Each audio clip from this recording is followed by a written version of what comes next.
بسم اللہ الرحمن الرحیم 10 محرم الحرام کے 3 اہم کام۔ سب سے پہلا کام 10ویں محرم کا یہ ہے کہ توبہ استغفار اور رجوع اللہ کا اہتمام کیا جائے۔ رسول پاک صلی اللہ علیہ وسلم کا ارشاد ہے، آپ صلی اللہ علیہ وسلم نے فرمایا محرم اللہ کا مہینہ ہے، اس میں ایک دن یعنی 10ویں محرم کا ایسا ہے کہ جس میں اللہ تعالیٰ نے ایک قوم یعنی بنی اسرائیل کی توبہ کو قبول فرمایا، اور اس دن اللہ تعالیٰ دوسری قوموں کی توبہ کو بھی قبول فرمائے گا۔ اس لیے توبہ کا استغفار کا اہتمام کیا جائے اس دن کے اندر، تاکہ اللہ تعالیٰ ہمارے گناہوں کو معاف فرمائے۔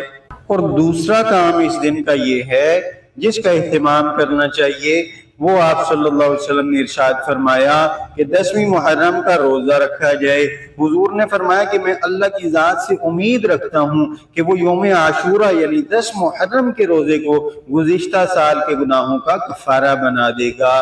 فرمایا احتسب علی اللہ ان یکفر السنۃ التي قبل، کہ اللہ کی ذات سے مجھے امید ہے کہ 10 محرم کا روزہ گزشتہ ایک سال کے گناہوں کا کفارہ بنے گا۔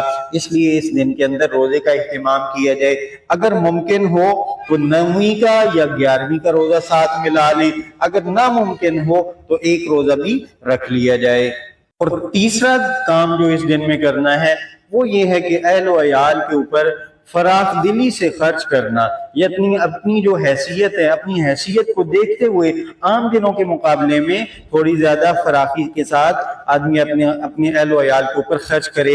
اس لیے کہ حضور صلی اللہ علیہ وسلم نے ارشاد فرمایا جو شخص عاشورہ 10 محرم کے دن اپنے اہل و عیال پر فراخی سے خرچ کرے گا، اللہ سبحانہ و تعالی اس کے رزق میں پورے سال برکت اور کشادگی عطا فرمائے گا۔ حضرت جابر رضی اللہ تعالیٰ عنہ کہتے ہیں کہ میں نے 40 سال تک اس عمل کا اپنا تجربہ کیا، اس کام کا تجربہ کیا، یعنی 10 محرم کو میں اپنے اہل و عیال کے اوپر کشادگی کرتا رہا تو ہمیشہ ہی اللہ تعالیٰ نے میرے اوپر رزق کی تنگی کو دور فرمایا اور کشادگی اور برکت عطا فرمائی۔